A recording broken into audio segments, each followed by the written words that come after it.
Okay, here we go. Just want to go over a few honorable mentions. Let's start off with Michael Busch, one of the top prospects in the Dodgers system not too long ago. Number 4 back in 2023, but he was basically blocked in their organization. Didn't really have anywhere to play, so they shipped him off with Yency Almonte to the Cubs. They got Jackson Ferris back in return, but it looks like Michael Busch has found himself a home because he's looking great so far. 28 games, hitting .266, a .500 slugging, a .132 WRC+. Looks very comfortable with the Cubs so far. Speaking of the Dodgers, you got Teoscar Hernandez. He's providing some pop in the early going for the Dodgers. 6 home runs through 32 games. He's slugging .451, a .121 WRC+. Looks very good so far with the Dodgers. Hey, Red Sox legend Justin Turner. I mean, he had a solid season last year, but it looks like he's on pace to just blast through that this year. I mean, look at the slash line. 29 games, hitting .298, a .376 on base, a .511 slugging, a .154 WRC+. I mean, the Blue Jays lineup has been pretty up and down so far. He's been the one steady constant for the Blue Jays at this point. But those are my honorable mentions. Let's move on to the actual list. Let's start off with Sonny Gray. He missed a couple of starts in the beginning of the year, but my goodness, since he's come back, he has been sensational. 4 starts, 23 1/3 innings, a 1.16 ERA, a FIP of 1.49. Look at the strikeout to walk ratio so far. Last year, he had 8.9 strikeouts per 9 and 2.6 walks per 9.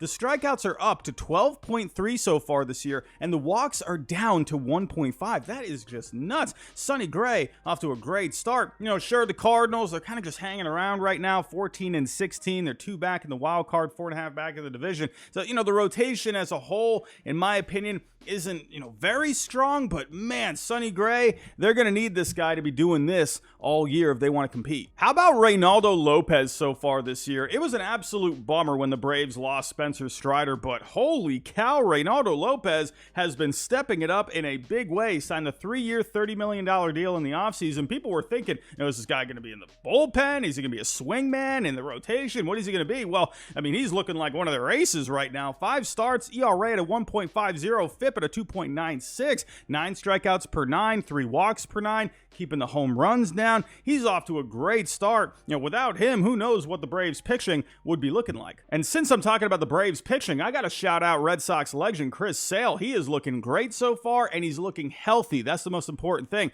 5 starts, 31 2/3, ERA at a 3.69, FIP right around the same at a 3.48, 9.3 strikeouts per 9, 2 walks per 9. Chris Sale, let's keep this going, my friend. Let's stay healthy this year. Let's talk about another former Red Sox. Let's talk about Alex Verdugo. Last year it seemed like things weren't really going all that well. It seemed like him and Alex Cora weren't really on the same page, so they shipped him off this offseason. The Red Sox had Willie Abreu anyway, so it made sense to trade Alex Verdugo to get some pitching for the organization, but he's been a great pickup for the Yankees here so far. 29 games, hitting .267, a very good on base at 358, 446 on the slugging, a 132 WRC+, playing good defense for the most part. He's up the walks from 7.5% last year to 12.5% already. He's really cut down on the strikeouts. The ISO percentage is up. He's looking like a great pickup. Everyone's talking about Juan Soto, but hey, Verdugo, he's been solid. Speaking of Alex Verdugo, let's talk about the guy that replaced him, Tyler O'Neill. And no, this isn't Draft Nick Robbie talking, but after missing a lot of time in the last couple of years, he's putting together quite the comeback campaign. Did miss a few games after a collision with Rafael Devers, but in the 21 games that he's played, he's been phenomenal, hitting .320, a .433 on base, a .693 slugging, a .207 WRC+, 9 home runs. He's been one of the best hitters in baseball so far. If he keeps up this pace, he will easily be a contender for Comeback Player of the Year. Staying in the AL East, let's talk about Corbin Burnes. Traded from the Brewers to the Orioles this past offseason, one of the biggest blockbuster trades of the offseason, and it has been worth it and then some for Baltimore so far.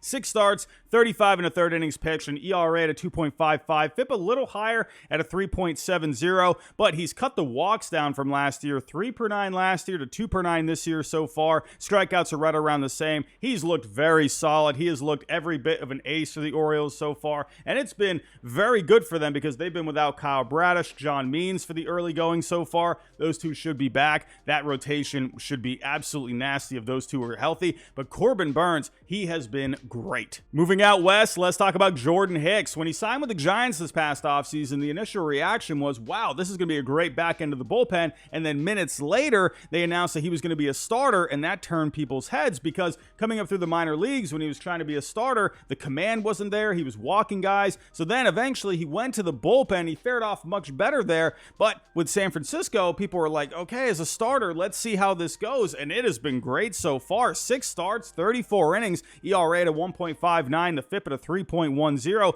Now, he has had to cut down the strikeouts, 11 per 9 last year, down to 7 so far, but he's also reduced the walks. But basically, as a starter, he's not worrying about trying to blow batters away. He's really getting the ground balls, really getting the defense involved. Ground ball percentage is almost at 60%. He's always been a ground ball guy, but he's taking advantage of the good defense behind him. Everything is working out great so far. This has been an awesome pickup, a bit of a gamble on the Giants' part, but so far, it is working out great. Staying out west, let's go to the Padres and talk about Dylan Cease, another blockbuster trade from this past offseason involving a pitcher. And people were wondering if the White Sox were just going to hang on to Dylan Cease until the trade deadline, but they pulled the trigger. They got a big package of prospects back from the Padres, and he has been great in San Diego so far. 6 starts, 35 2/3 innings pitched, an ERA of 2.78, FIP at a 2.82. Strikeouts are still looking great, 10 per 9. He's lowered the walks a little bit down to 3.5, and this has been great because Joe Musgrove has been off to a bad start this year. Yu Darvish has been having some issues with the neck lately. So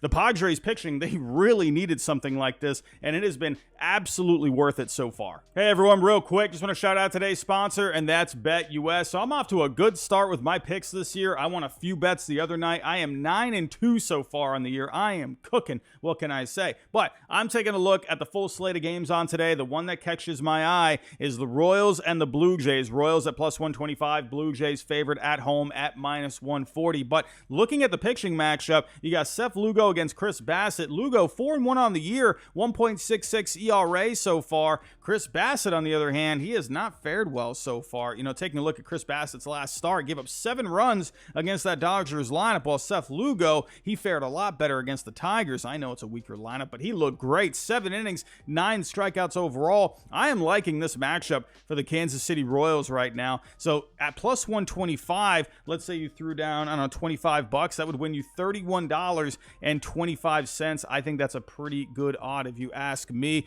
Go take advantage. They have a great deal going right now. You get a 125% bonus on your first 3 deposits. The link is in the description down below. Clicking on that link, signing up, really helps support the channel. It goes so much further than you would think. But hey, there's other sports going on right now. You got the basketball playoffs, hockey playoffs. Go check out those as well. Go win yourself some cash. But most importantly, play responsibly. That is the most important thing at the end of the day. But without further ado, let's get back to the video. The Royals had themselves a busy offseason. One of the additions was Seth Lugo, and he has been fantastic so far. He basically became a full-time starter last year after being in the bullpen for so many years. And last year with the Padres, he was solid over 26 starts, but it's looking a lot better so far with the Royals. Look at these numbers. 6 starts, 38 innings, a 1.66 ERA, FIP at a 3.42. You know, not really a whole lot of strikeouts, but he's keeping the ball in the yard, keeping the walks down. He has been a great pickup for the Royals so far, and a big reason why they're in contention in the early going. Who would have thought that Shota Imanaga would have been the better pickup so far over Yoshinobu Yamamoto? Don't get me wrong, Yamamoto has been solid for the most part. Had that one bumpy start in the beginning of the year against the Padres in Korea, but since then, he's been very good. In those 5 starts,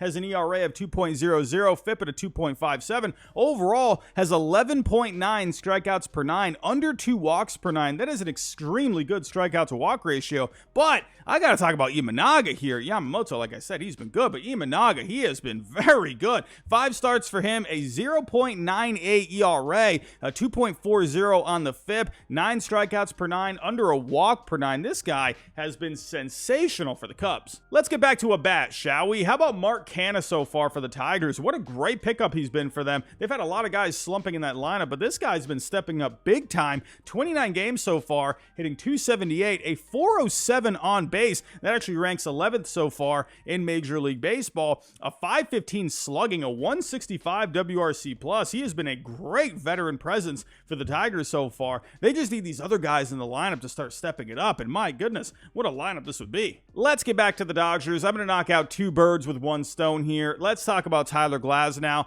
and Shohei Ohtani. I mean, they had an amazing offseason, and it seems like all of their pickups are working out so far. Even Tyler Glasnow. The one concern with Glasnow is just staying on the field. He's never been able to stay healthy for a full season, but so far, so good. Everything is looking great. 7 starts, 43 innings, ERA at a 2.72, FIP at a 2.74, 11 strikeouts per 9, 2.5 walks per 9. Very good strikeout to walk ratio. As of right now, Tyler Glasnow is 8th overall on the Fangraph WAR leaderboards. And I mean, my goodness, Shohei Ohtani, what a year he is having so far. I mean, goodness gracious. I mean, this is what happens when you just focus on the hitting, because everything is looking great. Hitting 336, a 399 on base, a 618 slugging, a 184 WRC plus, 7 home runs. It seems like every ball he hits is just mashed. I mean, my goodness. These two have been awesome pickups for the Dodgers so far. And last but not least, yeah, it's Juan Soto. I mean, what a pickup for the Yankees this has been. It seems like he's just changed the culture completely. It seems like everything is different in New York right now. The vibes are different. Everything just seems so much better